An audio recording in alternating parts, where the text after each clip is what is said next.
Alright. What's up, ladies and gentlemen? Check it out. We've got printF down here in the bottom left side of the map. We've got more King of Cannons games. That's right, the man himself taking a break from his job, doing software, doing coding, making his own cool arcade maps, and just generally being an Omega nerd to cannon rush the ladder and share the best replays with us. What I love about it is printF does very consciously share a mixture of wins and losses, and you know, he really... I love that he's like, you know what? If there's anything that's truly interesting or unique or just a fun interaction, I'll run it by you and send you a little pack of replays. So they don't all go to YouTube, but usually the funnest ones do. And most of the ones he sent me recently do. So I'm really excited to see what he's got in store. Adnap in the top right side of the map. For those who don't know, printF, I think most of you know him, but he is the most famous cannon rusher in StarCraft 2 because he has been so consistent over the years. One base or die trying every single time, never plays on a barcode, and every high-level player knows exactly who he is because we have all played him so many times, and yet it's still so hard to take him down. He also says he's not the best cannon rusher by any means these days. He says Bowenan's better than him. He's like, oh no, Bowenan's way better than I am these days. I'm not even that good anymore, blah, blah, blah. Super humble. Super chill, but he has always been a guy who seeks perfection in the most, you know, he simplifies the game down to one little area, and then he seeks the most perfect execution of that area. Now, he does go for what we refer to as the recessed cannon rush back here. Single pylon, I don't know if that limits enough surface area, does it? Is that, that's not a full wall, is it? I think SCVs can get in there, can they? Maybe not. I thought SCVs could slide in here and attack that cannon. I think there's enough surface area for 3 or 4 to attack it. Adnap right now trying to find it. He's got double barracks marine. If he can get rid of this cannon, that's going to be good. But if he can't get rid of the cannons, this will be a forward proxy from which printF can start to set up a proxy Stargate. Now, you might think there's no tech, there's no gases behind this, and that is true. But keep in mind, so many SCVs have been pulled off the line. Adnap cannot afford an orbital command center. There's no mules dropping behind this. The SCV is still chasing the probe. The probe does survive, and the cannon takes out an SCV kill. Now, technically the gateway is dying, but he's going to build a second gateway here, knowing this first one might die, and also because it can allow him to build zealots. Another cannon up north is going to go down. Probe's going to try and run the gauntlet. Does get out. He's going to have to cancel that northern cannon. Gets a 75% refund on those cancels. Now, once zealots come out, zealot obviously loses to 4 or 5 marines, but can he find some value here? He's building a cyber core at home. First gas goes down. 17 workers against 18. Orbitals on the way. Now, double barracks marine is good for getting out a lot of units. The problem with going double barracks marine is it does delay your gas and Adnap. Supply blocked right now. Depot's not quite ready. Zealot comes out. Doesn't try to fight 5 marines. He knows he's going to need more than 1 zealot to take care of that.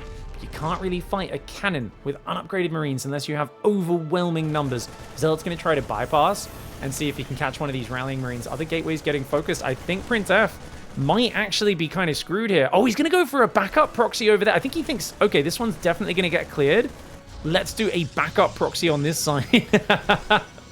What a D-bag, man. And the Terran goes for the command center, which I would say this is the classic mistake, right? If on paper you know exactly how printF plays, you know he doesn't expand. You know there's another one base follow-up. So the answer should probably never be to go command center. It should always be go double gas, right? And tech on up, whether it's stim or factory or something like that. Now the Marines are going to move out, probably for a counterattack. If he moves over here, he's going to find it, but the cannon's up just in time. And that's unfortunate for Adnap. Sees the Marines and is like, oh man, Zealot's going to go for a bit of a fighty fight. Does realize probably not the best idea. And the Marines don't get baited in. Oh, they're getting baited. He's going to try and fight it. Wow, he's going to lose 2 Marines. But you can see printF focus fire gets 3 Marines down. 4th one almost goes down as well. printF building more cannons and batteries on this side. There is a 3rd barracks behind this. Adnap does not want to have to go to factory units and does not want to fight Void Rays and Tempest. Adnap wants to fight Marines up against cannons and zealots. Wants to keep this simple, which I absolutely agree with. I would want to do the same thing. Trying to move these barracks back from the wall off. He's going to wall off at the front there, but the Stargate is on the way. Now, back at home, main base, incredibly vulnerable, guys. Incredibly vulnerable. What defense do you even have here? Cannons coming up now, but I don't think it's early enough. He's going to have to surround these Marines with probes, and that always hurts. No battery up. He's just going for a cannon and a battery now. And those Marines are going to come in and cause some damage. 23 workers for Terran, 25 for Protoss. And, oh, he recalls the Zealot, I guess. Goes for the probe pull as well. I don't think that Zealot's really going to help out that much. He's got a Windwalk to surround, and he does get a semi-surround. Gets rid of a few of those guys. I think that's good enough. I think he can pull back with the probes now. Zealots should be able to deal with it. Did he just lose? He's only lost 3 probes this game. He lost 1 earlier, so he only lost 2 there. Not bad at all. Zealot can easily take care of 1 Marine. Because, of course, they have the same movement speed. And the Zealot's going to pull back, let his shields regen. That Marine is going to run away and cower, potentially heading home. Now we've got reactors and tech labs on the way, which seems good, but That Void Ray is going to be poking in, and there's going to be Tempest behind it, right? I expect a Fleet Beacon to go down potentially. Or does he transition Blink behind this? I would expect Fleet Beacon and Tempest Siege. Tempests can pick off Marines from afar really well. However, well, I mean, I was going to say, the answer to this has been showed in a previous King of Cannons episode, right? The Thor shuts down the Tempest. But you can't go Thor from here. Not after going 3 Barracks Marine. Factory's coming in. That's more to make medevacs than anything else, right? You go Factory into Starport into medevacs. Gets an SCV. The Void Ray being a bit of a D-bag. Just dancing around, looking for little bits of damage where he can. And behind it, Warp Gate's about to kick in. He's got a Zealot and a Stalker. Could bring those forward to support as well. A few more cannons, making sure he doesn't get overrun. Because the whole idea against Mass Marine is you need enough cannons and batteries that they can't just stim into it and overwhelm it. And your Tempest is just going to pick at them. And remember, the Tempest doesn't do big direct damage. If we think of most strategies in StarCraft being a punch to the face, a Tempest picking at your opponent is a little bit like flicking your friend in the ear. It's annoying, it's irritating, it's obnoxious. Doesn't do that much direct damage, but it does irritate someone into throwing a punch back at you. And if they throw a punch into the field of cannon battery, it does not go well. This is essentially, he's setting up his big defensive block here, and then he's going to try to piss off Adnap into taking a bad fight. Now, Adnap's stim is on the way, almost finished, +1, halfway done. Starport coming in as well. If Adnap can move across the map, that's actually, I think, the ideal play. Defend with just the bunker in your Marine production and go across the map. Look at this, the cannons being so annoying, the Void Rays being so annoying. You can see the levels of frustration that printF is trying to get out of his opponent. Cannon only gets 1 Marine there. The Marines will take care of these plans. The sheer number of Marines is frightening. Yes, there's a Tempest out. There's no way to easily get on top of that Tempest. Does that matter, though? Oh, look at that. Oh, dude, the Void Ray and the Tempest are pairing up. Because the Tempest gets a 45 hit point Marine down to 5 hit points. But because the Void Ray is doing a little bit of damage as well, it's meaning the Tempest can one-shot these Marines. Because the Void Ray finishes them off, dude. What a tag team. The Void Ray is the assistant there. The Tempest does 90% of the work, and the Void Ray just kill steals. The Void Ray is 100% that carry player who comes in and kill steals everything. And you're like, bro, can you leave something for the support? What the hell, man? The Marines, so many just went down. That's actually crazy. 18 Marines have fallen now in this game. Quite a few of the cannons earlier on. And a second Tempest is about to be out. Combat Shields is on the way. Once Combat Shields kicks in, you can no longer do that move unless the Marines stim, which, hey, it's likely they will stim. Tempest Void Ray moving into the main. Now, if you get enough Marines out, it can be good, but that's not enough Marines to get the Void Ray. Almost gets it, but not quite. And Adnap's going to have to be more patient. I think Adnap needs to go around and counter this main, right? But oh, look at that. He's got defense there, guys. And he actually recalls the Void Ray there along with the Zealot Stalker because he's expecting those Marines to be coming across the map. What printF doesn't realize is the Marines are still at home right now. And he's even built a missile turret, guys. Building missile turrets against Tempest. It's like arming your guys in a phalanx in Modern Warfare. You're like, guys, it's cool. We've got spears and shields. You're like, they have machine guns. You're like, I don't think the machine gun guys are going to come in range of our pikes. Like, I don't know if it's going to happen, man. I feel like this might be redundant weaponry, and that is absolutely the missile turret against Tempest. The Tempests have no reason to ever move in range of that missile turret, yet despite that there is one in each base, maybe a bit afraid of DTs. Tempest picking away right now. printF, he's just getting that tax. Now, obviously, it doesn't matter because, yeah, you can trade a bit more efficiently. Adnap is making so many more Marines than you, so many more units. He's got 30 Marines with stim shields. If he can move around this, he could absolutely potentially clear this out. But right now, using this ledge and keeping the Terran in a very painful, frustrating place. And look at that. He stims forward up against the ledge. And the Tempest are just chipping away, picking off the Marines, picking off the medevacs. He's going to try and pick up and go for a drippy droppy. I think that is a good call. Just go for the triple drop towards the main base and maybe find some damage there. The Marines are going to stim forward again. Adnap's like, get out of here, dude. And at least forcing the Tempest to micro in and out does lose them some shooting time, but not as much as you maybe would like. He's going to take out the SCVs potentially. Oh, he goes for the medevac. Okay, cool move, cool move. Does hit the bunker a little bit as well. 4th Tempest as well as kinetic redirection, aka, I don't know why I call it redirection, sorry, kinetic. It's called tectonic destabilizers. What's kinetic redirection? That's the Stormgate upgrade for the Lancer. Jeez, I've played too many games, man. Next time I'm gonna be like, oh man, Terran doesn't have double bit axe. He forgot double bit, guys. He's missing out on so much wood efficiency right now. What can I say? The wires get crossed when you play as many games as I do. Double drop in the main. Can it take over 2 cannons, 3 stalkers, a zealot, and a voider? I don't know, man. So the battery's going to help out here quite a bit as well. Nice counterattack for Adnap. He gets a cannon. Good focus fire for him. Takes out a zealot as well. Goes for the Void Ray. Gets rid of the Void Ray. Gets rid of a stalker. The cannon is the big damage dealer. If he gets rid of the cannon, he can overwhelm everything else. Yeah, the Marines are going to win this fight. Oh, that's big. That's really big, man. Now, you could recall the Tempest. Otherwise, you're going to lose your main. printF is going to recall his Tempest. No, he's going to recall something. What did he recall? A few Stalkers. Oh my god, he's trying to hold the Stalkers. But dude, Medevac Stim Marine laughing at these probes. They're like, oh, how you doing, Virgin Protoss player? Where'd your economy go? You like building cannons in my base? Oh, do you like it? You like to build cannons in my base? Now, don't get me wrong, guys. Adnap's a lovely person, I'm sure. But it doesn't matter how nice you are. If you have to play against this strategy, you become Artosis.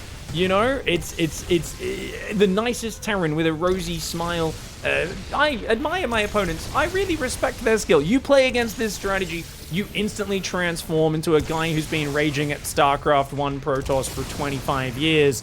It's inevitable. It is what it is nothing, no shade on Adnap. I would have the same reaction. 5 Tempest right now, have him cornered. He's finally got a Viking out, but only one. You need like 12 Vikings to get these Tempests down.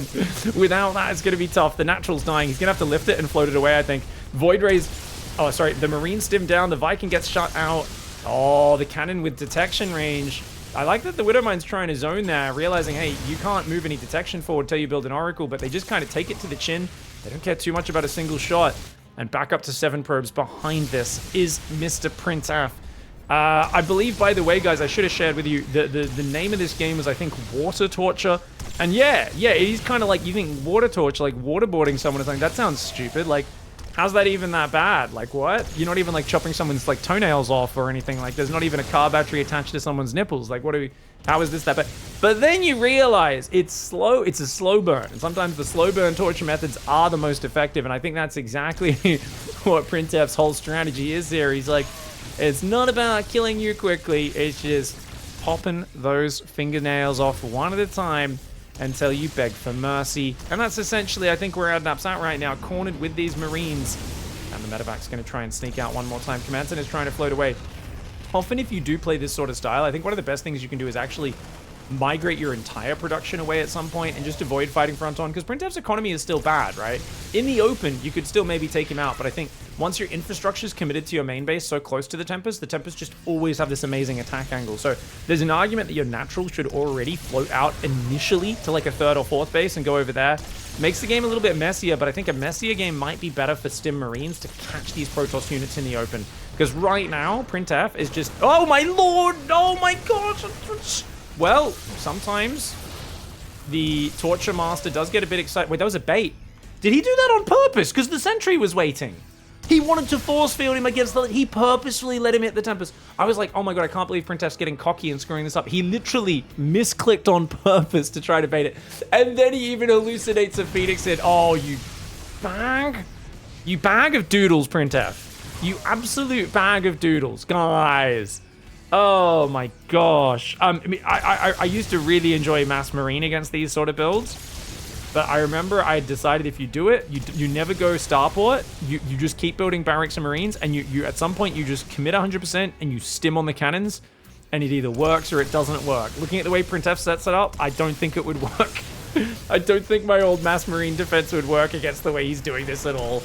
But, one Tempest goes down. Hello. Guys, Adnap's still up 30 supply. He's got a fully mining natural. Oh my god, printF might screw this game up. Guys, printF might screw this game up. He needs to hallucinate again. There's a Widowmine there. There's a Widowmine there. How much energy does he have on the sentry? He's got 75 energy. He needs to hallucinate again to set off that Widowmine. He's gonna do it. No, he's clicking the probe in. He's sending the probe in to take it. I think he's still waiting down here with force fields. In case the Marines ever jump on him, I think he wants to have force fields available to keep him out. Is Thor or Viking a better counter to this? I think Thor's the bigger hard counter. Viking still requires micro. Thor, you just kind of A-move it at the Tempest and have SCVs to repair. Viking's very effective as well. Once you get a critical mass, because you can kill the Tempests like so quickly that they don't have time to start a step back, you can just like one-shot a Tempest and then pull back with your Vikings. And if you can trade like one Viking for a Tempest, that's obviously amazing. Ooh. Nice micro though. Dude, the unit loss tab's gonna be gross. Yeah, better than 2-1 right now. But remember, printF's one base or die trying. He's right now mining gas from his natural expand. Such an idiot, man. Just refuses to ever invest in a Nexus. Stalkers are gonna find the expansion over here, which is really big. Because now Adnap needs to not just survive in the main, he needs to get something done. Once again, the Marines stim forward. As I said, I just feel like every time he chases into this ledge, you need to, I think, oh, Widowmine will land. you need to remember as the Terran, your job here is not to actually try and kill Tempest. Every time you move forward, your goal is to make the Tempests turn around, and then you turn around. You make them turn around, you turn around. You make them turn around, you turn around. This is like an APM dance. It's not an I will ever kill a Tempest dance, because that only works if they screw up pretty bad with the Tempests, and that's not very likely when you're playing a top player like printF. Oh, printF does lose a Tempest to the Widowmine chasing those drops. He almost got the dropship that picked up the Marines. Oh, but the Marines are chasing again, and these Marines, they keep getting baited, man. Ooh, these Tempest, dude, just being such bags of doodles, just smacking him in the face. Right now, it really does feel like, you know, you guys have ever heard about, like, a stocking filled with pennies, like with coins, is actually really painful. Stalker's completely denied the money on the left. I feel like, yes, it is, but this is much more like getting hit by a sack full of dildos, and it just... It's more insulting to your... It just feels like you're being toyed with a little bit more. Like, it still hurts. Some dildos can be very heavy, you know, they've got to have like big batteries in them and stuff, but it's just one of those things where it really does feel like you're both taking physical pain and also it's hurting your pride at the same time. Are you hitting me with a bag of dildos? What the hell, man? And you know, it's frustrating. Oh, he's gonna recall. Oh, you're kidding me. Hide the sentry, hide the sentry, hide the sentry. Oh, the force field splits the Marines. Oh, he's such a D-bag. Oh my lord, printF. He's got another force field available. Medevac goes up, and Adnap, you can tell, is just mad right now. Adnap, this isn't calculated. This isn't calm. This is, I hope you don't know how to aim a force field. Oh my god, it worked! It worked! It worked! Tempest in the main and killing everything there. Nothing like the old I hope you misclick. It's a famous strategy. Harstem used it against Angrath in their famous grudge match. For those who don't know, Angrath is a Diamond Protoss player. Was playing the Holdout Challenge against Harstem. And Harstem did decide to stim a move up his ramp, at which point Angrath, who was defending... Imagine it's this ramp. Angrath's sentry was here. He placed the force field over here. It was one of the greatest force fields I've ever seen. We love Angrath. Angrath was a legend. And we will never forget Angrath's heroic force field trying to hold on against Harstem. It was one of the greatest force fields I've ever seen against Harstem off Racing Terran. It's something that will go down in infamy as one of the greatest force fields of all time. You know, I think we literally said he just needs to not panic and get the force field down. And then Harstem stims up the ramp and he missed by half the screen. You know, we've all missed a force field the way printF did there, where it's off the side slightly and the Marines slip up and you're like, ah, damn it. But Angrath, we love Angrath. Angrath occasionally pops by in chat and says, oh, you still reference that game? And I'm like, yeah, it was one of the greatest, mate. You are the GOAT of the missed force field, Angrath. And dude, shout out to printF. What a dickhead. I gotta say, fantastic dickhead play. I thought Adnap did really well with the initial defense, but you gotta remember, where there's a cannon rush, there's a second cannon rush. Where there's a second cannon rush, there's a third cannon rush. And it was the third cannon rush that got up down here for printF. And Adnap with the double barracks Marine. I actually don't like double barracks anymore against cannon rushes myself. Though if they build gateways and zealots, it can be nice, of course, to contest those zealots with the Marine count. But look at these Tempest. 5 kills, 2 kills, 19 kills, 27 kills. And Adnap comes out, and like I said, we're gonna read this in the voice. Thanks for your diamond level game, Protoss player. Adnap transforms into Artosis, as we all do when someone does this to you. GG, well played. This is a 5500 MMR Grandmaster StarCraft 2 match, for anyone wondering. And printF's done it again. He has shown expert knowledge in the most disgustingly painful style of StarCraft. Well played, printF. Alright guys, if you enjoyed that episode of the King Cannons, don't forget to check out the Patreon down below. Big thanks to Wu Jiang on the D-Town Express, as well as everyone else here. There's some cool perks you can pick up on the Patreon. Info's down below. We appreciate you all hanging out. Have a fantastic day. Much love, everybody. We'll catch you next time. Goodbye and good night.